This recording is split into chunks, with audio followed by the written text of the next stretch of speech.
Welcome, welcome. Mentalism, correspondence, vibration, polarity, rhythm, cause and effect, gender. Countdown initiated. 5, 4, 3, 2, 1. If you begin to observe, watch yourself, you're not watching to judge, you're watching to watch. What are you learning when you watch?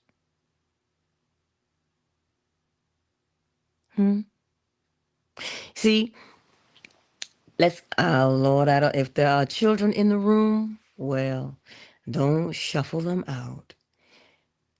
Tell them all in due time I will answer your question, okay? Listen, we all want phenomenal lovers, right? Or we want to be phenomenal lovers. How does one become a good lover? By loving. Wait, what? By loving. Love is an action, is it not? Compassion, empathy, observing someone to see how they respond. You do that on a daily basis. You are learning how to be a great lover. Why? Because you're watching to see what people like. You think being a good lover has to do with sex? No. It has to do with, are you practicing love? Are you kind? Are you compassionate? Do you have empathy? Do you listen? Those are the action words for love. Because now when you encounter that special somebody, right, you will listen. Because you've practiced listening so that you truly can hear. So when they come and they say, I just feel so ... You just genuinely care because you have compassion and you listen instead of, well, No, you just learn the art of listening. Listening has to do with love because if you care, you listen. Right? When you hold someone's hand, you don't just hold it because, well, we've been holding hands for years. No, you hold it because you like the way it feels in yours. We think kissing is just this thing. It is an expression of how you feel about someone. It's an expression. It is an expression. The way you hug someone is an expression. You see, all these things we take for granted because they just seem so, whatever. But in actuality, they are the very foundation that the universe is built upon. Or should I say, they're the very foundation through which the universe is expressed. Right? This is what we do on a daily basis. Right? It's just what we do. So if you take your time and you pay attention, just watch. Watch everything about yourself. The way you walk, the way you speak. If you watch and you see, sometimes you can spot a limp in someone. Sometimes it's a very subtle limp. A step and a slight drag of the other foot. You just gotta watch. You'll see many things. But don't get caught up in watching other people. Get caught up in watching yourself. And you'll begin Remember, you're practicing the art of observation because it puts you in touch with your body. You begin to feel. You begin to feel the sensations in your own body, the way your heart beats. You begin to sense if you're holding your breath or not. You begin to notice if your shoulders are all the way up by your ears, and then you drop them, don't you? You pay attention to if you're sucking your gut in. You pay attention to if you're clenching your butt cheeks. You understand? You begin to observe yourself so that when you begin to, sometimes tension is so, we're so used to feeling tension in our bodies that we don't feel it anymore.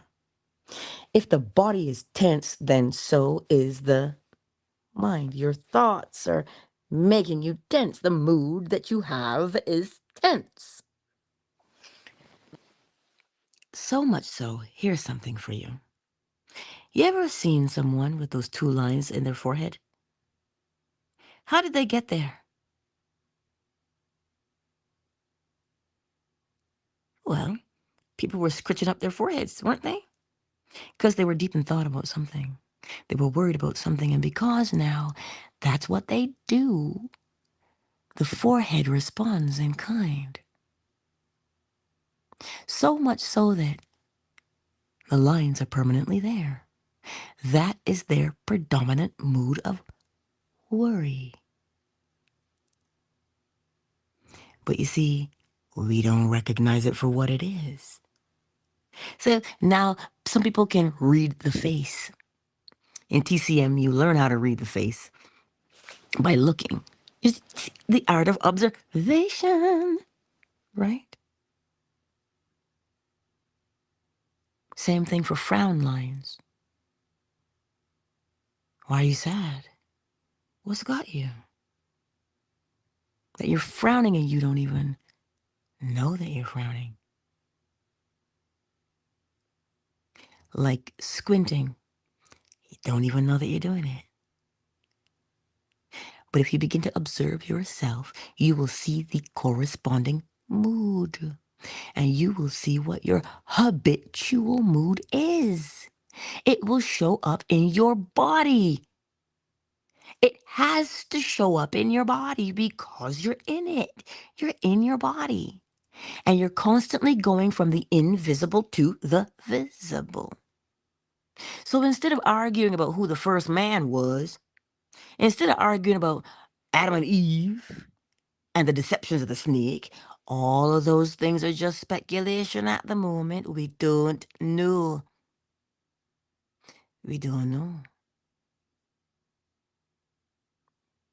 But what do you know? You begin to observe yourself. And the more that you do that, you will start to just get really good at observing. But you have to observe yourself because you're the first teacher. Oh my. You are your first teacher. Well, I didn't teach you how to walk. You got up and taught yourself, did you not? I mean, I'm just asking for a friend. Yet we think we don't know how to do anything, as if somebody made you walk. You got up and walked when you felt ready. And you practiced as unsteady and shaky as it was. You still practice. You got up, you fell down. You got up, you fell down. But ow, that one time that you got up and you were steady, you said, oh, I'm steady. Let me put one foot in front of the next.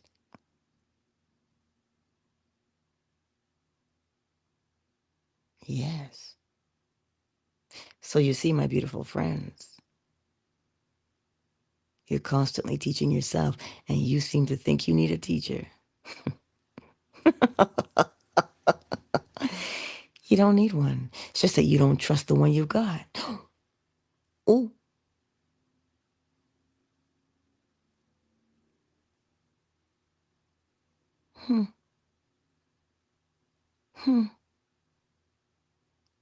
It's just that you don't trust the one you have.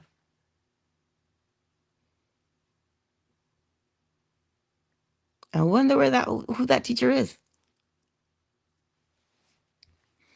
The one in the mirror. You look at the mirror, that's the teacher you're looking at.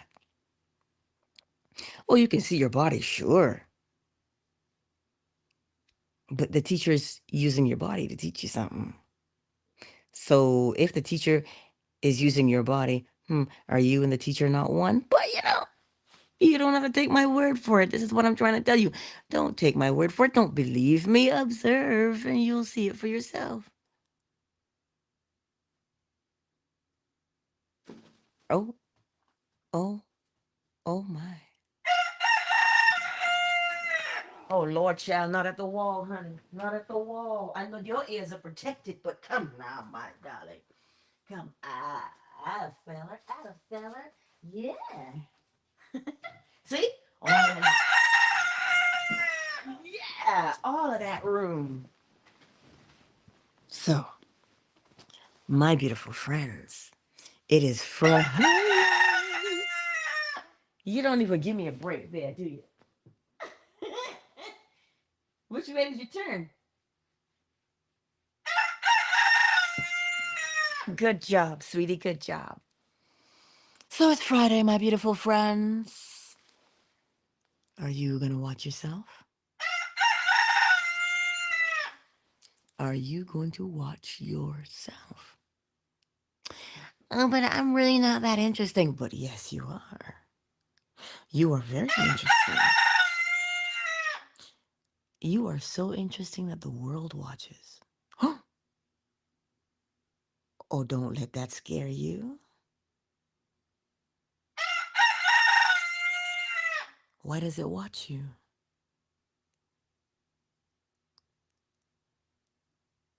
To learn. Sound familiar? Sounds like AI. But do you not know we've been doing AI this whole time? It's just that the robot is now the what? Manifestation. The robot is only the manifestation. Grok and Siri and the other one. Sorry if your Siri answered. Sorry. Those are just external expressions. So people always ask, well, if you keep using it, won't you stop using your ability to think? Now, I don't use it deliberately, right? Or should I say, I don't use it like that. I ask the question of, because I know why I'm asking. I'm not asking because it can give me answers. I'm asking because it is faster at crawling the internet to find the information. If I say, I want to go to this college, does this college offer this course? Which out of these three, which out of these four? It'll take me time to look up all 4 or 5 of those different websites. Then in mere moments, it can look up all of those sites and answer the question I set for it. I'm not asking it, what's the meaning of life? I cannot ask it that question. Where's it going to draw the information from? Again, from the web. As to what other people have said the meaning of life is. You and I have the ability to reason, to think, to speak. And the more that you practice it, the better you become at it. So the problem is not that you are going to lose it if you don't use it. That's the other side of the coin. That's the other side. But let's not be catastrophic in our thinking. Right? recognize that if you practice something, that is what you will excel at. You know this better than anybody. You sure do know it. So once you know that what you practice, you get good at, where's your savior? Where's your solution? In the practice. The deliberate practice. Not the willy-nilly, but the deliberate. If you practice willy-nilly, you're still going to get good at it, but which one are you going to get good at? You don't know because you've been practicing willy-nilly. Practice deliberately. Deliberately. So, the art of observation. So, are art and science different? No. See, we keep looking to separate things, keep things whole, keep things as they are, one. Art and science are the same. How so? Well, if you begin, as I said, to practice observation, you will begin to see the subtleties that other people miss. So much so that it now becomes a what to you, a science to you. So that now you can read faces. And all you're doing is observing. You're teaching yourself just how to watch. That's the art. Just watching is the art. But the comprehension of what you watch is the science. Why? Because you can observe it. Science is observation on the external. You know what? Why you think we dissect? But you don't have to dissect something to comprehend how it works. You don't have to cut it up into a million pieces to see how it works. Not physically. You can observe it in its wholeness. Thereby you will see the working parts. Because you're keeping it as a whole, not as something, you're not breaking it into fragments. Observe how the whole thing works. Mentalism. The all is mind. The universe is a mental creation. Correspondence, as within, so without, as above, so below. Everything vibrates. Everything moves. Nothing stands still. And it is moving through stages, from the state of origin to the state of its completion. So from seed to fruit, and then back again. Is that not what happens? Ask Monsanto and they'll tell you.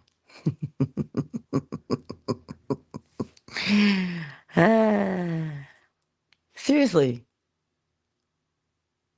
Seriously, ask them and they'll tell you. They are masters at the preventing of seeds from going that way again. The seed is always continuous. Seed, sprout, sapling, tree, blossom, fruit, seed. Over and over and over, but they have learned how to interrupt it so that it ends. Okay, then. So polarity, that's what that is. The movement from seed to fruit is polarity. It's moving through the stages. And as it moves through the stages, it moves in a very rhythmic fashion, an ebb and a flow, so that you know what that pattern is when you look at it. You know when it will ebb and you know when it will flow. Rhythm makes things predictable, but rhythm also compensates. Why does it compensate? As within, so without. It compensates because the principle of correspondence exists. So that which is contained within, to whatever degree it is contained within, is the degree that you will see it on the outside. So rhythm always compensates. And from that rhythm, you will be caused to act. So every cause has its effect, and every effect has its cause. That thing that you do as a cause has an effect. So if you do this, this will happen. But the effect has its cause. That's how it got here. So you can't say, oh, I don't know the cause. If there is an effect, there is a cause. Because inside, outside, you must always see the evidence of. So there won't be an effect with no cause, because then there's a void, and you can't have a void. Not because I say so, but because the principle of correspondence says what is within is on the outside. If you planted the seed and it died, right? There's a void. So what do? Plant another seed. Because you know that when you plant that seed, something has to emerge. So you see, every cause has its effect, and every effect has its cause. And then we have the principle of gender, the principle of generation. Generation, generating, generating. Not man, woman, boy, girl, but generating. You generate an idea. You say, I wonder if I did this. That is a seed. And then you mentally impregnate yourself. You plant it in your mind's eye, and all of these ideas emerge from it. The ideas are still at present invisible. But if you entertain those quote unquote invisible ideas long enough, they will take root. Where? In your mind's eye. And they'll begin to form a picture. And the picture that you form in your mind is the picture you will make on the outside. Ask any chef, ask any seamstress, ask any tailor, ask any sculptor, painter. Yes? So you see, there is not what's the word I want to use here? Don't deceive yourselves into thinking, oh my God, it's so simple. It's so easy.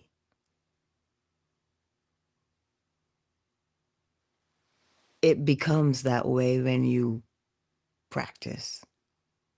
And those are indisputable things. I don't have to argue with you about high tide and low tide. I don't have to argue with you. I don't have to prove to you that it's high tide and low tide.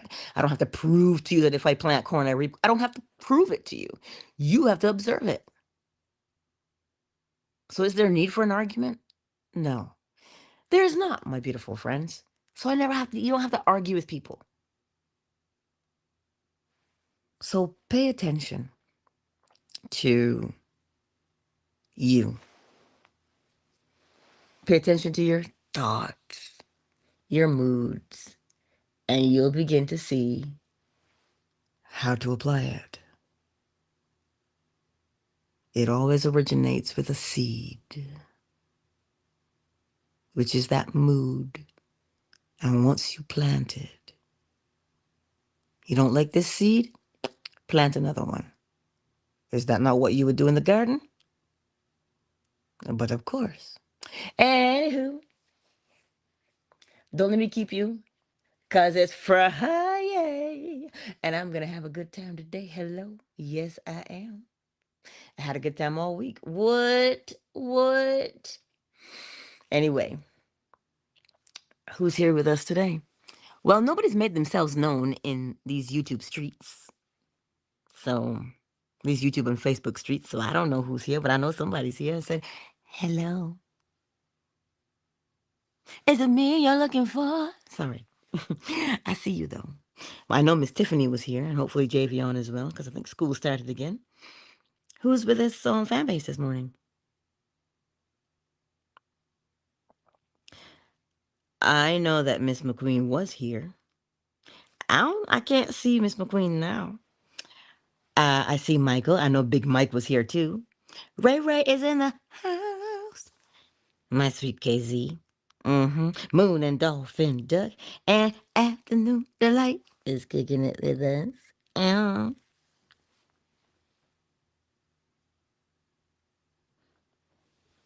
I see you. So, anywho, my beautiful friends, let us go forth today and watch yourself. Show me what you're working with.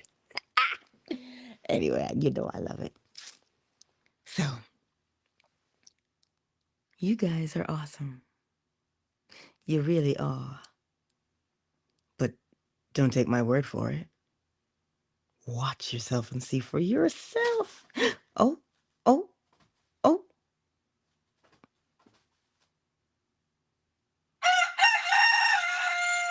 Are you awesome too? Yes, you are, itty bitty. You are awesome, sir. Okay, let me go and feed the chickens and clean up after the chickens. And I got another egg yesterday. I came home and I didn't see one because I was looking for an egg, and I was like, oh, the little Pookie did not lay an egg. And I was sad. And then I walked out of the room and I came back because I was grabbing some snacks for them. And I came back and there it was.